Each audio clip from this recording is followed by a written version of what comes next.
औज़ुबिल्लाहिमिनश्शैतानिर्रजीम बिस्मिल्लाहिर्रहमानिर्रहीम। आप देख रहे हैं न्यूज़ वर्ल्ड यूरोप और मैं हूं आपका होस्ट तारिक भट्टी। आज हम मौजूद हैं सांगला हिल में बाजवा हाउस में। जनाब तारिक महमूद बाजवा साहब 2 दफ़ा के एमपीए रहे हैं पहले, और इस दफ़ा उन्होंने एमएनए और एमपी का इलेक्शन भी लड़ा, लेकिन अनफॉर्चुनेटली वो जीत नहीं सके। हम इनसे बात करते हैं कि क्या रीज़न थी और कुछ इनका जो सियासी बैकग्राउंड है उस हवाले से ज़रा बात करते हैं। बहुत शुक्रिया बाजवा साहब, थैंक यू वेरी मच, आपने हमें टाइम दिया। सबसे पहले मुझे ये बताइए कि जितनी पाकिस्तान में सियासी पार्टीज़ हैं, मसलन पीपल्स पार्टी है, मुस्लिम लीग नून है और पीटीआई है, उसके अलावा जमात इस्लामी है और भी पार्टीज़ हैं, आपके करीब तरीन जहन के करीब तरीन कौन सी पार्टी है जिसको आप पसंद करते हैं या जिसको आप समझते हैं कि ये लीडरशिप जो है वो इस मुताबिक है कि मैं उसके साथ चल सकता हूँ? देखिए, ये बात यह है कि मैं 2 दफ़ा जीत के पाकिस्तान मुस्लिम नून को ज्वाइन किया, और मैं समझता हूँ कि पंजाब में मियाँ शहबाज शरीफ ने बहुत ज़्यादा काम किया था और आज भी लोग उनको याद करते हैं। और अब आप देखें कि 2 सालों में पूरे पंजाब में कोई डेवलपमेंट नहीं है, ना होने के बराबर है। और अब भी इस दफ़ा भी मैंने पाकिस्तान मुस्लिम लीग को एमएनए का टिकट अप्लाई किया था, मैंने एमपी का अप्लाई नहीं किया था। तो मुझे मियाँ साहब एमपी का टिकट दे रहे थे। मैंने दोनों इलेक्शन आज़ाद हसीयत से, बग़ैर पैनल के, बग़ैर टिकट के, और अल्लाह के फजलो करम से मैंने एनए का तकरीबन 70,000 वोट और एमपीए का 36,000 वोट लिया।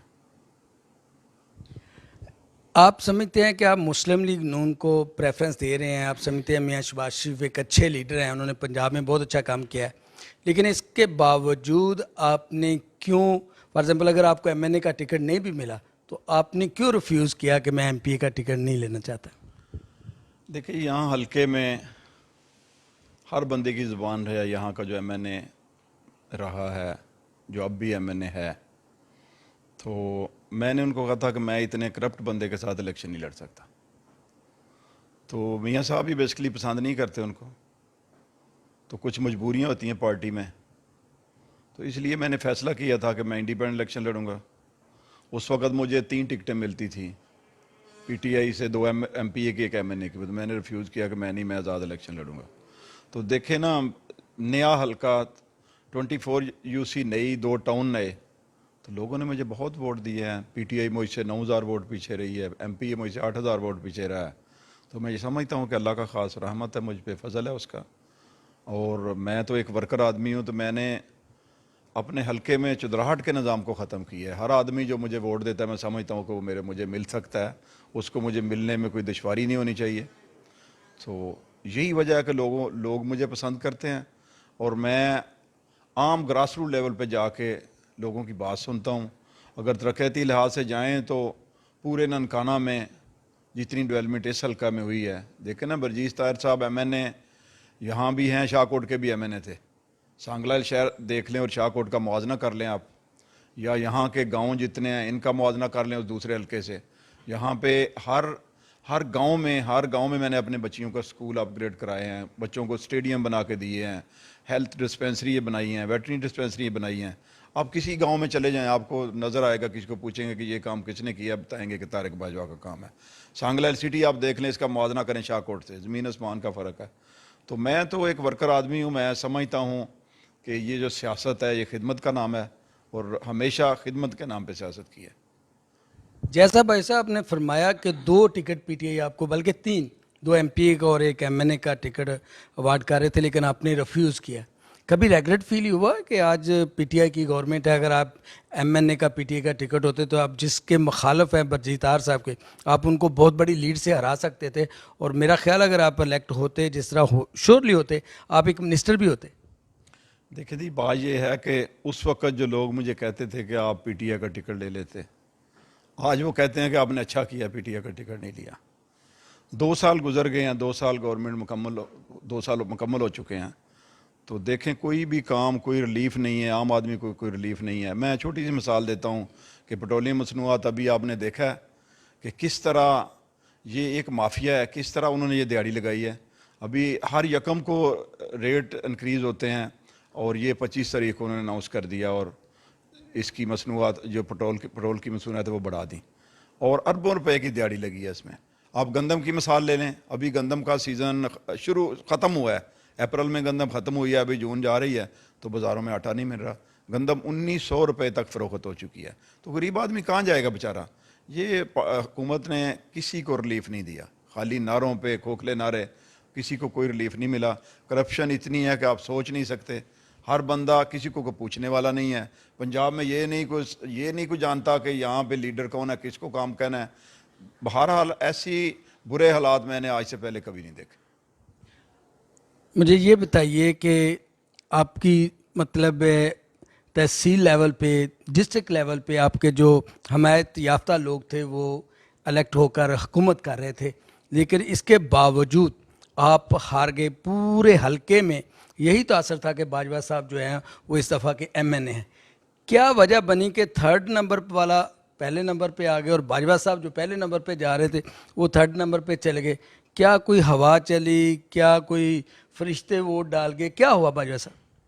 देखें जी, मैं आपको ज़रा थोड़ा पीछे लेके जाना चाहता हूँ। बल्दियाती इलेक्शन में यहाँ पे PTI के भी कैंडिडेट थे, मुस्लिम लीग नून के भी कैंडिडेट थे, मैं भी मुस्लिम लीग नून का MPA था। तो मैंने अपने कैंडिडेट पूरे हलका में, उस वक्त NA 135 था, इंडिपेंडेंट CS से हर यूनियन काउंसिल में, हर वार्ड में अपना काउंसलर खड़ा किया। तो अल्लाह के फजलो करम से मैंने क्लीन स्वीप किया। ना कोई मुस्लिम लीग सीट ले सकी, ना PTI सीट ले सकी। और उसके बाद 4 म्यूनसिपल कमेटियाँ थी, municipal committee Sangla, municipal committee Shahkot, municipal committee Safatrabad, municipal committee Khanga Dogra, चारों में मेरे चेयरमैन थे। डिस्ट्रिक्ट चेयरमैन मलक ताहिर साहब तशरीफ़ रखते हैं, ये ज़िला ननकाना के चेयरमैन थे। मैं ये समझता हूँ कि इसमें इलेक्शन में जिस बंदे का पूरे हलके में कोई नाम नहीं था, मैं समझता हूँ कि सिलेक्टेड MNA और सिलेक्टेड MPA जो मुकाबले में नहीं आते थे, जब सुबह को रिजल्ट आया, रिजल्ट दूसरे दिन जाके आता है, सुबह का रिजल्ट आया तो ये बंदा सारा हल्का हैरान है कि ये कैसे जीत गया। तो ये आप समझते हैं अच्छी तरह के कौन पीछे बैठ के जो डोरियां हिलाते हैं, कौन क्या करता है। ये वही वजह है। हमने गिनती के लिए दोबारा एप्लीकेशन दी, वो आज तक पड़ी हुई है। हमारे 11 पोलिंग स्टेशन से 1950 वोट का फ़र्क है कंसोलिडेशन में, और वो आज तक सामने नहीं आ सका। तो यही मेन वजह है और कोई वजह नहीं है। वोटों से तो हमारे ही नहीं है। आज भी ये देखें ना, आज़ाद हसीयत से एक बंदा, पार्टी से अच्छे वोट मुझे पड़े। वैसे दो बातें हो गई। एक साइड पे आप नून लीग को पसंद करते हैं और समझते हैं कि नून लीग पार्टी बहुत अच्छी है, उसकी लीडरशिप ने बहुत अच्छा काम किया। सेकंड पे आप बरजीत तहार और मियाँ एजाज हुसैन पट्टी साहब का समझ रहे हैं कि वो सिलेक्टेड हैं। ऊपर जो आपकी पार्टी है वो PTI को सिलेक्टेड कह रही है, यहाँ पे आप इन दोनों को सिलेक्टेड कह रहे हैं। क्या ये तजाद नहीं है? यहाँ पे मैं बात यहाँ पे आपको चैनल पे नहीं बता सकता। एक बहुत बड़े यहाँ पे हमारे हलके से बहुत बड़े अहदे पे फायज थे और जितना करता धरता वही काम उन्होंने किया है। जैसे कि आप समझते हैं कि पाकिस्तान में हुकूमतें कैसे बनती हैं, कौन बनाता है। तो यहाँ पे भी हल्के की वजह से, मैं पूरे पंजाब की या पाकिस्तान की बात नहीं कर रहा था, हल्के के वो लोग थे, हल्के के आदमी था वहाँ पे जो बड़ी आला अहदे पे फायज थे, उन्होंने ये सारा काम किया। भाई साहब, आने वाले वक्त में आप क्या समझते हैं? जो आपने हुकूमत का तो पोस्टमार्टम कर दिया कि बिल्कुल भी फेल हो गई है, माफिया है। क्या हर दौर में ये माफिया इसी तरह हुकूमतों को डिक्टेट नहीं करता रहा? देखें जी, बात ये है कि अब जो सिलसिला चल रहा है ना, ये इमरान खान साहब तो हुकूमत नहीं कर रहे, हुकूमत तो कोई और कर रहा है। तो जैसे आप देखें पिछले 10 साल या इससे आप पीछे भी चले जाएं, फिर भी जब भी पाकिस्तान मुस्लिम लीग नून की हुकूमत आती है तो रिलीफ मिलता है लोगों को। तो मैं तो अपने हलके की बात करता हूँ, मैं तो कोई बहुत बड़ा लीडर नहीं हूँ, मैं तो एक वर्कर आदमी हलके की बात करता हूँ कि मैंने 10 सालों में कम अज़ कम जितनी डेवलपमेंट ली है मियाँ शहबाज शरीफ से, मैं तो उनका मशकूर हूँ। अच्छा, कुछ दोस्त कह रहे थे, बातें हो रही थी कि अगर आप MP की सीट पे बाजी की जगह किसी और को ले लेते तो शायद ये बहुत बड़ा मार्जिन हो जाता है। देखें जी, मैं ये समझता हूँ इज़्ज़त और ज़िल्लत अल्लाह पाक के हाथ में है। व तो इज़्ज़ु मन तशाओ व तो ज़िल्लु मन तशाओ बियदिकल खैर। ये कोई बात नहीं थी हम ये कर लेते, ये हो जाता।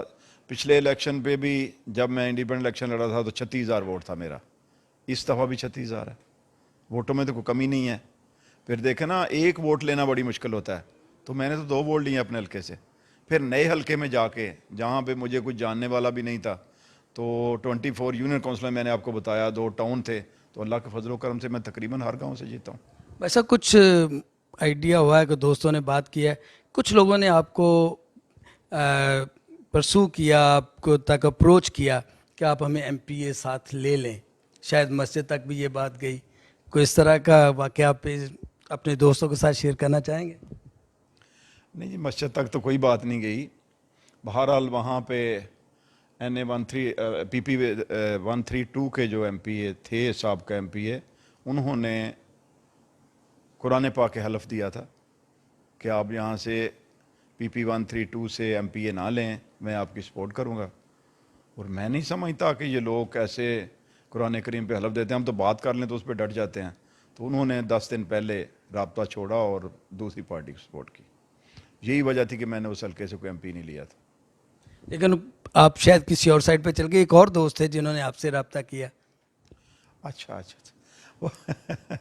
वो भी NA 132 से थे, तो ताकि मेरी कमिटमेंट थी, मैं तो कमिटमेंट वाला बंदा हूँ, तो मेरी कमिटमेंट थी, इसलिए, वरना शायद मैं साथ ले लेता उनको। तो मुझे ऑफ़र भी, मुझे तो नहीं कह सकते थे, किसी दोस्त के थ्रू ऑफ़र भी दी कि हम टोटल खर्चा हटाते हैं आपके इलेक्शन का, तो आप हमें साथ ले लें। तो मैंने कहा जी नहीं सॉरी, मैं ये नहीं कर सकता। आने वाले इलेक्शन में आप नून लीग के टिकट से दोबारा MNA का टिकट मांगेंगे?